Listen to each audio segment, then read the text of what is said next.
네, 시청자 여러분 안녕하십니까? 김현석, 장우석의 서학개미 스페셜 리포트 오늘 진행을 맡은 전세원입니다. 최근에 서학개미 투자자분들이 해외 주식에 워낙 관심이 많으시다 보니까 오늘 설 특집을 맞이해서 특별한 분을 게스트로 모셨습니다. 한국경제신문의 김현석 기자 나오셨습니다. 안녕하십니까? 네, 안녕하세요. 반갑습니다. 김현석입니다.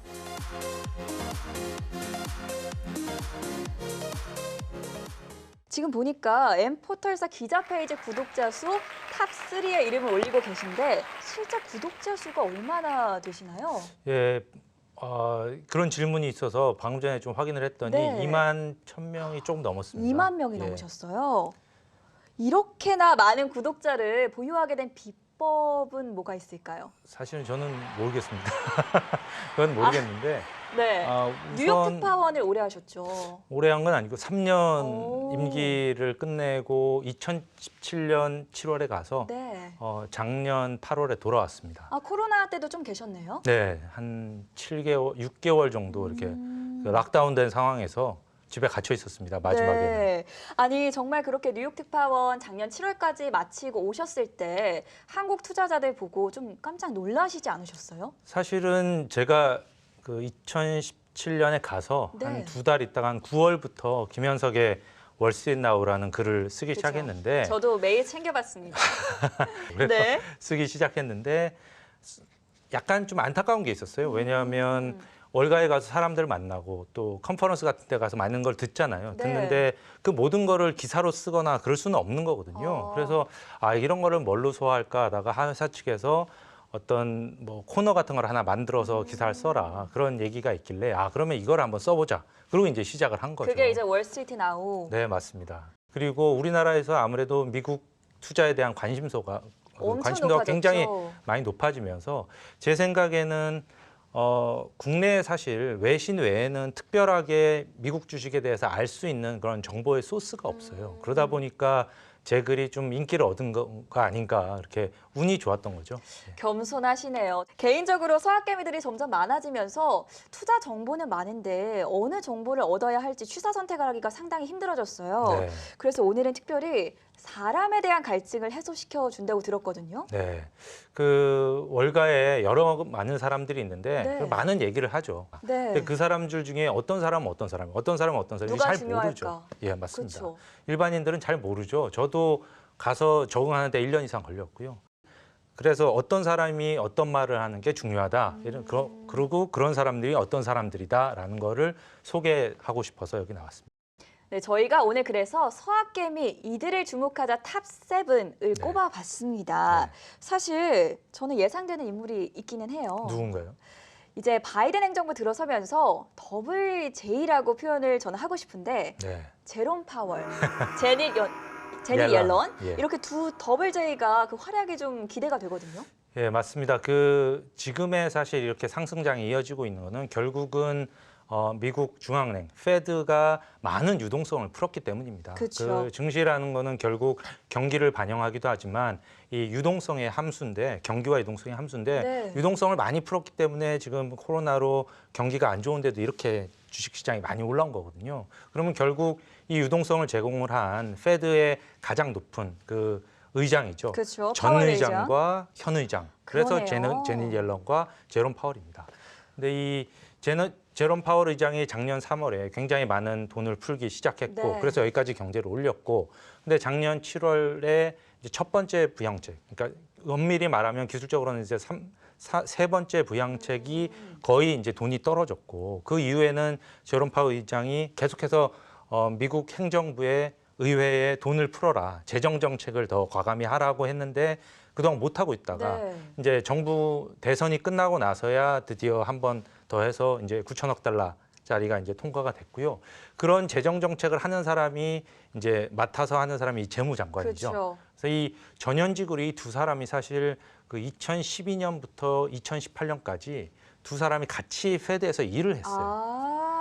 그렇다 보니까 이제 제니 옐런이 바이든 행정부의 초대 재무장관으로 임명이 되면서 파월과의 시너지 효과를 낼 것이다. 이런 기대감이 많아진 거죠. 예, 맞습니다. 두 분의 성향이 되게 비슷하고요. 둘 다 비둘기파고 네. 또 같이 일하면서도 한 번도 뭐 불협화음이란 게 이런 거 낸 적도 없고 오. 표가 엇갈린 적도 FMC에서 이제 표를 던지지 않습니까? 그런 표에 반대표를 낸 적이 없는 사람들이고 네. 함께 양적 완화를 같이 이끌어왔던 사람들이고 마지막에 이제 제니 옐런이 의장일 때는 양적 긴축을 같이 했죠. 근데 그 옐런만 봐도 양적 긴축을 이제 해야 될 때가 와서 했지만 그 3년 동안 그 양적 긴축에 본격적으로 했던 임기 중에 3년 동안 금리를 5번밖에 안 올렸습니다. 사실은 오. 예전에는 역사를 보면 금리를 한번 올리기 시작하면 급격히 계속 올렸거든요. 네. 그래서 1년에 4번씩 올리고 뭐 이런 것들이 한 번 올릴 때만 0.5%포인트를 올리고 그런 적이 많았었는데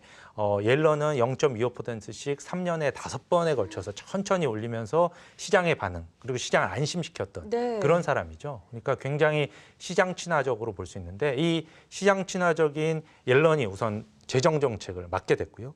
그 이쪽에 이제 제롬 파월 의장이 있는데 파월 의장이 이제 옐런 의장의 뒤를 이어서 2018년부터 의장이 됐는데 2018년 초부터 그 파월 의장이 처음에는 좀 걱정이 많았어요. 왜요? 왜냐하면 그 전까지는 네.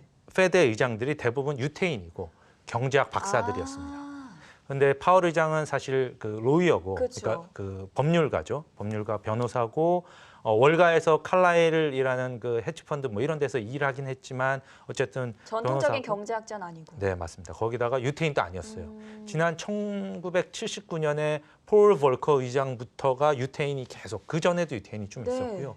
유태인이고 경제학자들이 계속 이어온 전통이 거의 뭐 50년 만에, 40년, 50년 만에 이제 무너졌던 건데 그래서 좀 이런 사람이 할 수 있어? 이런 약간 시각이 있었어요. 물론 뭐 시장 친화적일 거야 이런 얘기도 더 많이 있었는데 처음에는 긴축을 많이 하면서 그래서 막판에 한번 실수를 한번 세게 했죠. 그게 2018년 12월에 네. 그때 한참 긴축을 많이 해서 시장에 우려가 쌓이고 있었는데 그 월별 그 채권을 그 매달 그 다시 그 양적 긴축을 통해서 시장에서 걷어들이는 그런 돈이 있었는데 그 돈을 앞으로도 더 계속 할 거냐고 하니까 네. 대답을 오토파일럿이다. 그러니까 자동으로? 자동적으로 되는 거다. 이렇게 얘기를 하니까 이거는 시장이 흔들려도 계속 하겠다. 이런 네. 얘기 아닙니까? 자동적으로 그렇죠. 될 거다. 그게 시장에 충격을 줘서 그때 12월에 20%가 넘게 떨어졌어요. 완전 폭락했었네요. 예, 폭락을 했었습니다. 그래서 제롬 파월이 그때 바꿨고요. 그 다음에 2019년 1월에 저도 갔었습니다만 그 미국 경제학회가 열렸고 네. 거기서 맨 처음에 초청 손님으로 나가서 정책을 바꾸겠다는 그런 신호를 줬습니다. 그러면서 시장이 본격적으로 다시 반등을 해서 그 장이 작년 3월에 코로나로 무너지기 전까지 계속 왔죠. 그렇게 상승장이 이어졌고 그리고 작년 3월에는 그 이후에 비둘기로 완전히 변신한 다음에 작년 3월에 코로나로 인해서 시장이 무너지니까 제롬 파월 의장이 시장 예상보다 더 빨리 제로 금리. 그렇죠. 긴급 회의 주재했었죠. 맞습니다. 그리고 긴급 FOMC를 많이 열어서 제로 금리, 무제한 양적 완화, 각종 어떤 자산 그렇죠. 매입 기구 이런 것들을 총동원해서 네. 시장을 급격히 안심시키고. 안정화시켰고요. 네. 그리고 시장이 이렇게까지 지금까지 반등을 해온 거죠. 그래서 이 둘은 굉장히 친신화적이고 네. 비둘기파다 이렇게 볼 수 있고 둘이 앞으로 손발을 맞추면서 굉장히 잘 해나갈 것이다. 이런 지금 기대가 많습니다. 시장에. 그러니까 2021년 올해 주목할 인물 2명으로 제니 옐런 전 연준 의장이자 그리고 바이든 행정부의 초대 재무장관 네. 그리고 현재 통화정책의 수장인 제롬 파월 이 2명을 주목해보자라고 이야기를 들어봤습니다. 세 번째 주인공은 누구예요? 세 번째 인물은 게리 겐슬러입니다. 좀 생소한 이름인 것 같아요. 예, 저도 사실은 이 사람은 잘 모릅니다. 네. 그동안 만난 적도 없고, 뭐 파월 의장이나 사실 옐런 의장은 멀찌감치해서 본 적도 있고, 뭐 컨퍼런스에서 만나기도 했고 했는데, 이 게리 겐슬러는 제가 뉴욕에 있을 동안에는 MIT의 교수로 일을 했습니다. 그 골드만삭스에서 일하던 이 사람은 조 바이든 정부에 들어서 이번에 처음으로 미국 증권거래위원회 네. 그 SEC의 위원장으로 지금 지명됐죠.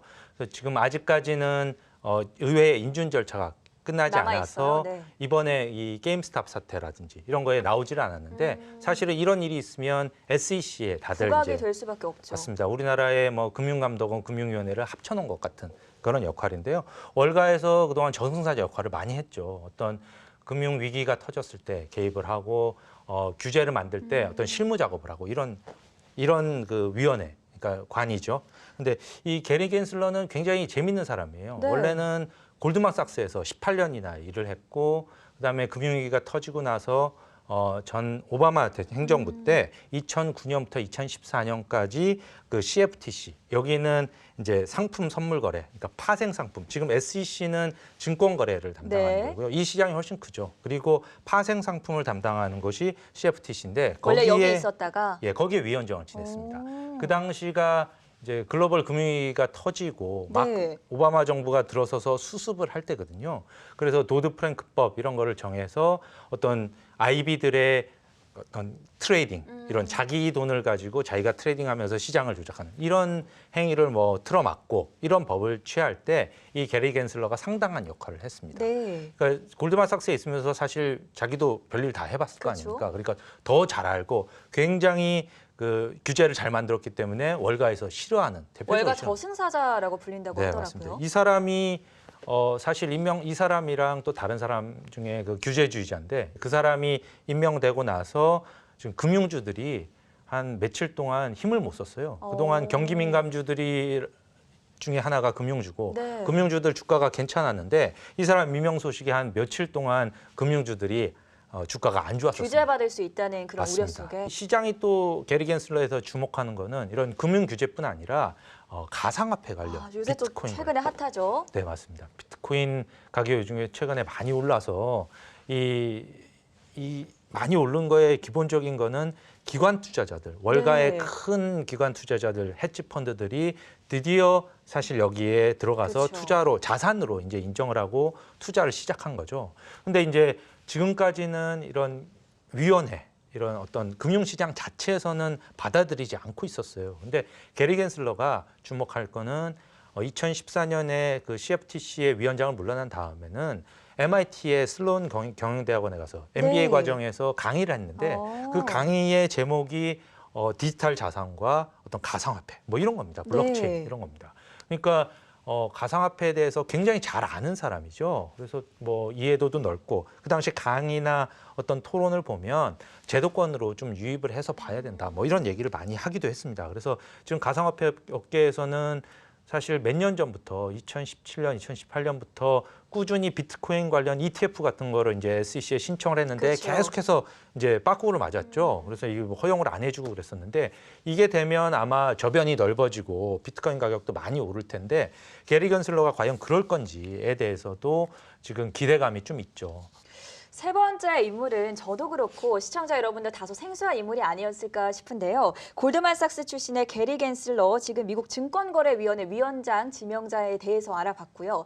네 번째 인물로 넘어가 보겠습니다. 앞서 제가 게리 겐슬러가 골드만삭스 출신이라고 말씀을 드렸는데 사실 바이든 행정부에 떠오르는 세력이 있잖아요. 네, 맞습니다. 네 번째 인물은 누굴까요? 예, 지금 말씀하신 바이든 정부에서 어떻게 보면 트럼프 행정부 때는 골드만삭스 그렇죠. 출신들이 거의 뭐 꽉 스티브 잡고 무너신도 있었죠. 그랬고. 맞습니다. 네. 게리 콘이라든지 뭐 골드만삭스 출신들이 굉장히 많았어요.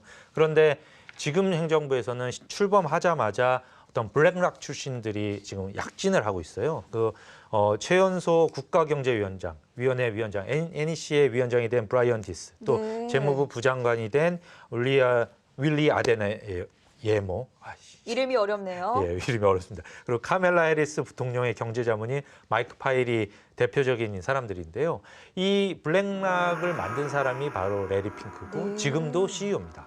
그 1985년에 블랙스톤이라는 회사가 만들어졌어요. 여기는 이제 세계 최대의 헤지 펀드죠.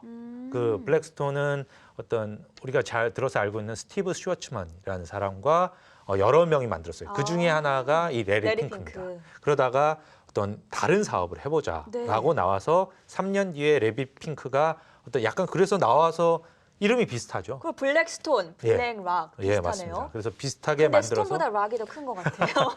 사실은 본사도 그렇죠. 바로 옆에 붙어 있습니다. 지금 월가에 가면 54가인가 53가에 그 거의 딱 붙어 있어요. 네. 건물이. 그래서 검은색으로 비슷하고.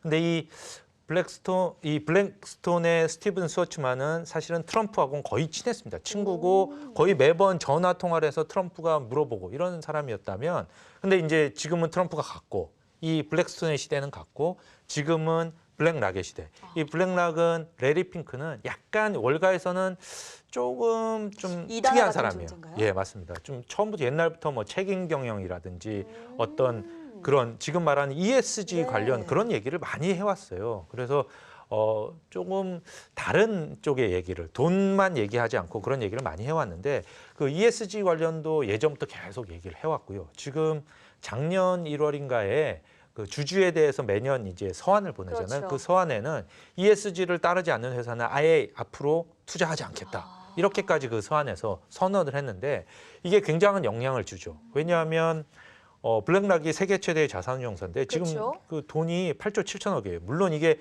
대부분 ETF 관련 자산이죠. 근데 ETF 관련 자산이라도 자기들이 제외하고 요새는 ETF들이 다 이제 섹터별로 나누고 지수만 따라가지는 않잖아요. 네. 그렇게 함으로써 배제할 수가 있거든요. 그래서 블랙락의 선언이 상당한 영향을 줬고요. 제가 만난 그 당시 고즈움에서 만난 JP모건 사람은 자기가 요즘 하는 일에 거의 60%가 ESG 관련해서 질문을 받고 자기가 일하는 거 뭐 이런 얘기를 많이 했어요. 그러다가 팬데믹 관련해서 좀 그런 게 지금 약간 줄었었는데 아마 다시 되고 특히 이번에 조 바이든 행정부, 그렇죠. 민주당 행정부 들어가면 이 관련해서 굉장히 많은 얘기가 더 나올 거예요. 지금 친환경 이런 거는 뭐 바이든 대통령 들어가자마자 바로 엄청 올라갔죠. 맞습니다. 그리고 벌써 뭐 석유 시출 금지 이런 거 다 그 채굴 금지 이런 걸 다 네. 사인을 벌써 다 했죠. 뭐 전기차로 이제 관공 차량도 다 바꾸겠다 이렇게 네, 밝혔고. 맞습니다.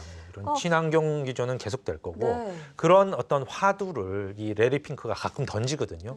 그런 레리 핑크의 화두를 좀 잘 볼 필요가 있습니다. 그래서 제가 네 번째로 레리 핑크를 소개해 드렸습니다.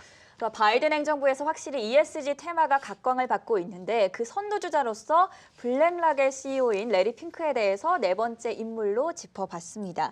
다섯 번째 인물도 알아볼게요. 누구 가져오셨을까요? 예, 다섯 번째 인물은 칼 아이칸입니다. 근데 이게 칼 아이칸은 사실 반가운 이름은 아니잖아요. 네, 맞습니다. 네. 우리나라에도 KTNG 등에서 액티비스트 활동을 그렇죠. 하면서 배당을 많이 가져가고 네. 그런 일을 많이 했죠. 미국에서도 칼 아이칸을 좋아하는 사람은 별로 없습니다. 오. 칼 아이칸은 지난 거의 30년 가까이를 나비스코라든지 바이아컴 또 타임워너, 넷플릭스, 뭐 모토로라 이런 약간 좋았다가 살짝 망가지기 시작한 회사들에 가서 돈을 배당을 요구하고 자사주 매입을 요구하고 그래서 자기가 주가를 많이 높인 다음에 팔고 나오고 그런 일들을 많이 했죠. 그 기업이 망가지는 거는 칼 아이칸에게 별 상관이 없습니다.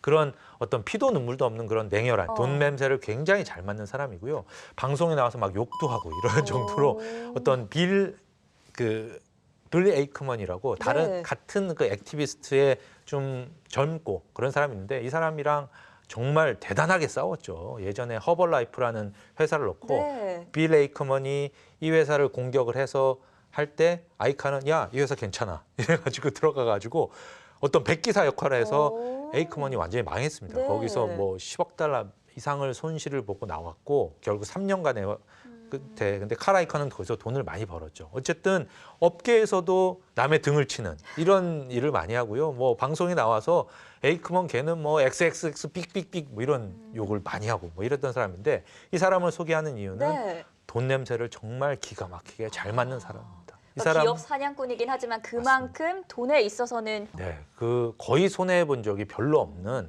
그런 굉장히 확률 높은 사람이죠. 이 사람이 지난 가끔 가다가 CNBC 방송에 나와서 시장에 대한 뷰를 얘기할 때가 있는데 상당히 정확한 적이 많습니다.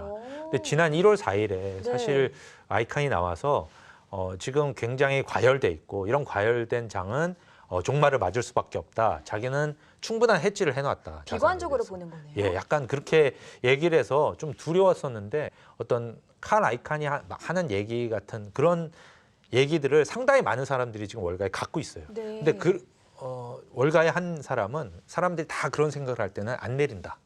그런데 갑자기 예상치 못한 이상한 일이 터질 경우에 시장이 확 흔들리고 내릴 수 있다. 그래서 게임스탑 사태가 사실은 더 커질 거리라고 보는 사람들이 좀 많이 있었어요. 그런 의미였죠. 이건 예상도 못한 일인데 그렇죠. 갑자기 헤지펀드들이 그동안 롱 포지션에 취했던 대형주들을 쏟아내면 시장이 어떻게 될지 몰라. 지금 워낙 밸리션이 높다.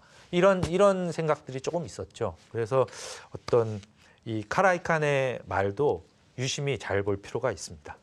뉴욕 출신의 유대인이자 기업 사냥꾼으로 유명한 칼 아이컨, 확실히 돈 냄새를 잘 맡는다라고 설명을 해주시면서 5번째 인물로 알아봤고요. 저희가 지금 5명이나 알아봤는데 아직 제가 예상했던 인물이 안 나왔습니다. 누군지 아시겠죠? 네. 일론 머스크가 아직 안 나왔어요. 일론 머스크는 원래 뭐 주식시장에 굉장한 영향을 미치는 사람은 아니었습니다. 그런데 최근에는 머스크가 하는 말마다 그렇죠. 어떤 언급되는 종목마다 폭등을 하고요. 심지어는 그 종목이 아닌 주변에 있는 다른 종목들까지 네. 폭등하는 그런 현상까지 일어나서 다 열거하기가 힘들 것 같아요. 예, 맞습니다. 뭐 워낙 많죠. 시그널을 뉴스 시그널 이렇게 그렇죠. 한마디를 했더니 네.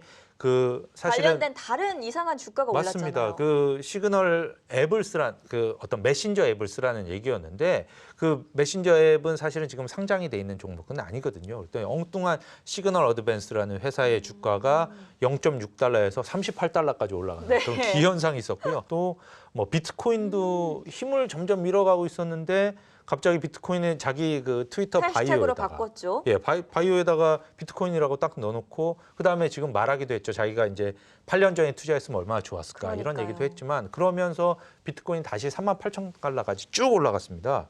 그러니까 머스크가 하는 말마다 지금 다 오르고 있기 때문에 다들 주목하고 있는데 어쨌든 머스크의 그거를 잘 볼만해요. 지금 머스크를 따라다니면서 투자하는 사람들도 생겼다는 얘기도 그렇죠. 나오더라고요. 그렇다 보니까 뭐 머스크 효과, 일론 머스크 신드롬, 테슬라 효과 등 신조어들도 진짜 많이 생겼는데 네. 사실 머스크 팬심이 대단하잖아요. 우리나라에서 보면은 저는 이게 국내 현상일지 아니면 미국 현지에서도 실제 이런 기업 CEO들에 대한 어떤 팬심이 작용할지 궁금하거든요. 미국에도 많은 CEO가 있는데요. 네. 머스크는 특별한 사람입니다. 왜냐하면 바닥부터 시작해서 자수성가요. 그것도 꿈을 꿨죠. 그렇죠. 엄청난 꿈들을 꾼 겁니다. 네. 엄청난 꿈들을 꿨는데 그 꿈도 하나하나를 이룬 게 아니라 다 한꺼번에 추진을 하는 그걸 말도 안 되는 일들을 벌여서 네. 다들 실패할 거라고 생각을 했는데 테슬라 관련해서 너무나 입장이 엇갈렸어요. 사람들은 망한다. 그건 망하는 회사고 팔릴 거야. 하지만 망하지만 그 브랜드라든지 자산은 있기 때문에 좋은 값에서 팔린다. 그러면서 한 180달러 밑으로 가면 사라 이런 사람도 있었어요. 근데 180달러로 안 갔기 때문에 제가 못 샀습니다. 네. 안타깝게. 그런데 다른 사람들은 완전히 팬이 돼서 이거는 어떤 꿈을 이루는 드림을 그렇죠. 먹고 사는 그래서 PDR이라는 그렇죠. 얘기까지 네, 나왔죠. 꿈의 지표라고 부르죠. 네, 맞습니다. 그래서 이 테슬라가 그러면서 정말 꿈을 이뤄가면서 사실은 저도 망하는 줄 알았어요. 왜냐하면 모델 3를 런칭을 하고 공장을 만들었는데 네. 기본적으로 테슬라를 만들 때 이 자동차를 만든다고 생각하지 않았기 때문에 자동차 회사 사람들을 채용을 하지 않았습니다. 그래서 자동차 회사 사람들을 배제라고 그 라인을 만들다 보니까 좀 굉장히 많은 어려움을 겪었고 네. 원래 6개월의 양산이 들어가서 몇십만 대가 나와야 될 거를 1년 반이 걸렸죠. 그러니까 1년 반 이상이 걸렸기 때문에 1년 이상이 이게 길어지면서 그 사이에 돈 조달이 안 돼서 망할 뻔했고요. 얼마 전에 머스크가 그런 얘기했죠. 나 망할 뻔해서 팀쿡한테 전화해서 그렇죠. 사라고 했더니 만나주지도 않았다고. 만나주지 않았다고 얘기를. 그때 만났으면 지금 애플이 테슬라를 애플카 먹었으면 개발 안 해도 됐었겠죠? 어떤 기업이 됐을까 지금 진짜 네. 놀랄 만한 일이었죠. 어쨌든 머스크는 꿈을 먹고 사는 사람이고요. 테슬라뿐이 아니라 지금 보링 컴퍼니도 만들었고 또 그 스페이스X도 X도 있고요. 있고. 그래서 얼마 전에는 이 회사들 묶어서 지주회사를 만드는 거 아니냐 뭐 이런 오. 얘기도 나왔습니다. 그래서 그 지주회사가 상상되면 저도 사고 싶습니다. 테슬라에 대한 이야기는 정말 끝이 없습니다. 저희가 가장 중요한 인물이라고 볼 수 있겠죠. 올해 주목할 인물 6번째로 테슬라 CEO인 일론 머스크에 대해서 자세하게 정리해 드렸고요. 이제 마지막 한 명만을 남기고 있습니다. 공개해 주시죠. 예, 한 명은 이름도 저도 잘 발음이 안 되는 사람이고요. 네. 아마 굉장히 생소할 거예요. 차마스 다시 한번 제가 보고 어려워요. 길어요. 이 사람이 차마스 팔리하피디아. 차마스 팔리하피디아라는 사람인데 이름만 스리랑카에서 들으면 스리랑카 태어나서 출신이구나. 6살 때 캐나다로 이민한 네. 스리랑카계 캐나다인입니다. 그런데 지금은 이제 실리콘밸리에 살고 있죠. 이 사람은 고생을 많이 했고 어렸을 때부터 이제 아버지가 이민자다 보니까 아무래도 영어도 제대로 못했을 거고 그래서 굉장히 어려운 시절을 보내고 자기 얘기한 걸 보니까 중학교 때부터 어떤 아르바이트를 하면서 돈을 벌어서 엄마에게 갖다 주고 그러면 학교에 가서는 자기가 리틀 카지노 그러니까 조그마한 도박판을 열어서 거기서 돈을 벌었다. 뭐 이런 얘기를 하더라고요. 그래서 중학교 때부터 그랬고 고등학교 때도 그랬고 대학교 때는 정말 블랙잭 같은 걸 하면서 네. 학업과 함께 블랙잭을 하고 또 돈을 모아서 어떤 뭐 다른 큰 돈을 벌고 뭐 이런 일을 하면서 학업을 마쳤고요. 그리고 실리콘밸리에 와서 어떤 그러니까 처음에는 트레이더를 파생 관련해서 트레이더를 하다가 돈을 벌고 페이스북이 2007년에 마구 커질 때 그때 부사장이 돼서 초기 한 3, 40명 안에 들어가는 네. 그런 멤버로 참여를 해서 2011년까지 있었고요. 그 덕분에 페이스북이 상장하고 나서 돈을 많이 벌었죠. 그렇겠죠. 초기 그래서, 멤버니까요. 네, 그 돈을 바탕으로 2011년에 나와서 소셜 캐피탈이라는 벤처 캐피탈 회사를 만들었습니다. 네. 그 회사에서 수많은 한 70여 개의 회사를 지금까지 투자를 2011년부터 해왔는데요. 네. 그 회사 홈페이지에 가보면 2019년까지 수익률이 977%라고 써놨습니다. 1000%에 가깝다. 예, 1000%라고 아. 보는 거고요. 그 많은 회사들이 어떤 마이크로소프트에도 인수된 회사가 있고 아마존에도 인수된 회사가 있고 뭐 네. 그러면서 굉장히 많이 인수가 됐고요. 대표적으로 알려진 지금 회사는 슬랙. 그 슬랙, 기업용 메신저 회사로 지금 예. 뉴욕 스탁스 익스체인지에 가 있고 그렇죠? 얼마 전에 세일즈포스가 200억 달러인가 하여튼 뭐 그렇게 사기로 했는데 그 회사에도 투자했으니까 지분이 엄청난 그렇죠. 거죠. 그래서 이 회사의 지금 자산이 1조 2천억 달러라고 합니다. 그런데 이 사람을 올해 꼭 주목해야 될 특별한 이유라도 이 사람이 있을까요? 사실은 이런 일들, 그러니까 어떤 스타트업 이런 데 대해서 투자를 많이 하면서 네. 굉장히 그런 데 투자가 빨라요. 그래서 지난해 이 사람이 한 거는 버진 갤럭틱을 스펙을 통해서 이 상장을 시켰고요. 네. 최근에는 소파이가 이 사람을 통해서 지금 상장을 추진하고 그렇죠. 있고, 그러니까 이 스펙을 통해서 요즘에 많은 기업들을 상장을 시키고 있고, 이 사람은 투자를 하면서 또 머스크하고 비슷하게 트위터로 자기가 뭘 투자하면 좋을지를 말하고 밝히고 스통을 합니다. 그리고 네. 굉장히 어떻게 보면 과격해요. 뭐 욕도 서슴지 않게 하고요. 그리고 새로운 거에 대해서 투자, 그러니까 어떤 혁신적인 거에 대해서 비트코인에 대해서도 뭐 5년에서 몇 년 내로 20만 달러까지 갈 거다라고 이렇게 얘기를 하고요. 이 사람 말이 어떻게 보면 그런 얘기가 나온 다음에 비트코인이 움직이고 네. 또 얼마 전에 이 게임스탑 관련해서도요. 트위터로 그 게임스탑이 폭등하기 전날이었죠. 72불로 마감됐을 때인데 그때 트위터로 나한테 뭐 투자할 만한 걸 알려주고 그거를 나를 설득을 시키면 내가 내일 아침에 바로 a few 100K 그러니까 한 10만 달러 이상을 내가 투자를 할게라고 썼더니 사람들이 게임스탑을 추천을 했고 게임스탑 관련해서 115불에 콜옵션을 샀어요. 예. 그 당시에 72불이었죠. 그래서 네. 115불은 외가격 수준이고 이건 굉장히 낮았습니다. 그래서 여기에 12만 불 정도를 했는데 그 다음에 이 주식이 75불에서 얼마 같더라 140 몇 불로 마감이 됐고요. 그래서 이게 외가격이 스트라이크가 되면서 하루 만에 50만 불을 찾아가지고 어디 기부를 했고. 네, 기사에서 본 것 네, 같아요. 뭐 그런 일을 하는데 이 사람의 행동을 보면 되게 재밌고요. 어떤 새로운 회사들에 대해서 굉장히 많은 투자 활동을 하고 있고 이 사람들의 말이 지금 같은 장세, 특히 혁신적인 회사가 날아가는 이런 장세에서는 상당히 주목할 만한 상황이 아닌가 싶어서 이 차마스 팔리피디아 스리랑카 출신의 캐나다인. 이름이 네, 어려워요. 이 사람을 주목을 해야 될 것 같아서 제가 이렇게 소개를 해드렸습니다. 자, 차마스 팔리아피티아. 저도 이름이 좀 생소해서 어렵기는 한데 7번째 인물로 특별한 인물에 대해서 또 알아봤습니다. 오늘 이렇게 7명의 올해 가장 주목할 인물들에 대해서 알아봤는데 재미있는 이야기를 정말 많이 해주셨거든요. 자, 투자자 여러분이 많은 도움을 얻으셨으면 좋겠고 마지막으로 김현석 기자님께서 투자자 이제 서학개미 분들 올해 투자하면서도 또 여러 가지 뭐 고난도 있을 테고 행복한 순간도 있을 텐데 어떻게 투자 전략 임하면 좋을지도 한 말씀 해주시죠.